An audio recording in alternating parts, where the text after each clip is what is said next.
Hello, welcome back everybody. Let's have a look at some of these coins then, shall we? We'll work out if there's any more room to be moving up for Bitcoin and if there's a chance of any kind of alt season, which I'm not entirely sure about, to be honest, but we'll have a quick look anyway. So, Bitcoin doing okay for itself. Staying above this trend line, which is basically the super bull move area. So anytime we get above here, we're likely to see big moves. We saw it when we moved above here. We saw it when we broke up above here. Now we are above here now. Where is it going to take us? How far can this go? Well, if we're looking at these indicators down here, the RSI is high, but it can go higher, and it probably will.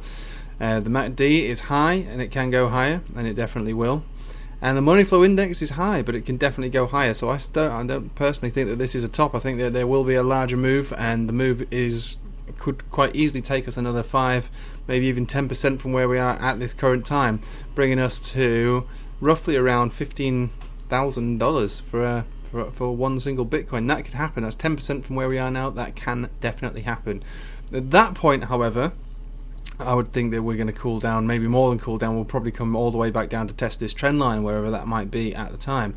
So if we're thinking about $15,000, are there any areas of resistance that we found around those levels on the previous parabolic high? So what we can see here is, this is our current price action around this level. We found areas around 15,700 that appeared to be a bit of a problem around about those levels. Let's try and work out if there's any other areas that could be. So 15,400, there was several rejections there to, we'll call it 16,000. That's a really big area, but if you're thinking about it in monetary terms, that is, but if you think about it in percentage wise, it's not all that big. It's not all that big at all. When we're talking cryptocurrencies, that's like a 2% move. So we'll move that into this area here. This is going to be our target to hit for Bitcoin before the pullback is likely to take. So I'm going to say between 15,350 to 16,250. We'll call it that. So a big area, a big room to move, and obviously if breaking through here, then yeah, all-time high and beyond. But most likely, if we do this sooner rather than later, it'll overextend and it'll have to come back, and it will come back down to this trend line here. And that obviously is moving up, and historically that's how these things happen. So if you look at it here, we broke above it massively, launched and rallied, supercharge, and then basically came back down to test it, bouncing back on it again, and bouncing and then breaking down from it, testing it as resistance, having a little pop above it, and then resistance, resistance, resistance. And then the last time we broke above it, which was here, sailed all the way through, all the way to the top, down to test, up, down to test, up, down to test, and break down from it, and then up to test it, and it was clearly resistance. So everything's looking good for that big move up. I don't see why it can't happen. There's no reason why it shouldn't happen. It could be a 5 to 10% move, or maybe even a little bit more. There's nothing to say that it will reject from this area either, but what I'm suggesting is that given the state of the RSI, the money flow index, and I think there's definitely room for it to go up, but further than that, if it did it, like I say, sooner rather than later, without those indicators cooling down, then yeah, it'll come back down quite dramatically to test this trend line. So let's have a look at what this means for altcoins. So I just loaded this chart up. I don't know what's going on here. I don't remember this happening today, but one hell of an anomaly took place on this chart. Bitcoin dominance broke all the way down to what looks like 43, and then straight back up again. Glitch, basically. I'm not going to say anything other than that, but the chart here looks bullish. Basically did get rejected on the 200 exponential about last week, and then since then we've just sailed all the way above it, and we're continuing to make higher highs. So it looks like Bitcoin's king for the minute. There's nothing to suggest that this wants to come down. Let's just check the higher time frames, maybe not the monthly, but we'll certainly look at the weekly.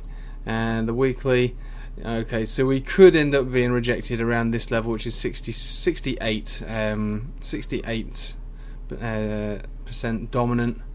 That would be where I would likely see a significant rejection, and that's where the alt season should, maybe not, we'll call it a season, but a relief party, not an alt season, but definitely a fair bit of relief for some of these alts. We'll have some big moves from there. So I think the dominance is going to continue up, Bitcoin is going to continue up, and then when we reach this level, roughly around between 67.5 to 68, then there'll be a significant rejection, and we'll see some moves for the alts. Talking of alts though, when we're looking at XRP, very slow moving, very slow moving indeed. Let's look at it on the daily. So still basically consolidating from that big move up, finding support here, or appearing to find support, I suppose you could say. At least it's above the 200 exponential, that's one thing, which is 23.87. Probably gonna find our way back up to around about 25, but it's going to be slow and painful for these alts for the moment. I don't see any reason why there's going to be any significant moves for alts until Bitcoin probably pumps and then dumps and then goes sideways for a bit. That's probably the most likely outcome, and then that sideways action will allow for these alts to start moving. Similar deal with Chainlink on the 15 minutes here, because we've been doing a fair bit of day trading, to be honest with you. You get yourself on Bityard. It was an amazing Friday, to be honest. Zero fees on Chainlink. We were long in, shorting. Most of the people I know that took advantage of that are at least a few hundred quid, several $1,000s up. So get yourself on Bityard, because they do free trading on some tokens every Friday. I don't know which one it'll be next week. Stay tuned, I'll let you know. So Chainlink is basically in this ascending channel. The problem with this ascending channel is that most time you're in ascending channels, they do break to the down. So this would coincide with what I'm expecting to see with Bitcoin, which is a Bitcoin rally all the way up to around this blue box area, and then coming down to test this. What we'll see with Chainlink is meandering around within here, and then when that breakdown happens, which for Bitcoin will be significant, let's measure this one out. If we got up to this level here, let's just say we did it today and came back down to test it, that's a 16% move from the bottom of that trend line, from that blue box territory. If it were to be from the top, we'll be talking a 20%. So 20% down for Bitcoin would likely see at least a 20% down for most altcoins, and probably all of them will see a great deal more than that. So if we were just to say, okay, let's just say this move takes place, I'm saying sooner rather than later. I'm talking the next couple of days to this week. Okay, the best we could hope for is to be at the top of this ascending channel, and if we were to break down from it all the way from the bottom to the top, 20% would actually keep us within the channel, but the chances are we'll break down more than that. I'd probably say that we'll be looking to about 34% retracement, and I don't think we'll break down beneath this 200 exponential. Being above here is going to be very nice indeed, and to be honest with you, we've been above this for the vast majority of this chart, so I don't see that this will be too much of a problem, and that area is going to be down around just below $9, $8.8. So that could easily happen, and that would be the buy signal, because once that happens, once that breakdown happens from that top area here, there will be significant bounces. I'm not saying that that Bitcoin wouldn't break down further than that. There's certainly a lot of economic issues going on in the world right now, and that could bring this whole thing down once again like it did previously.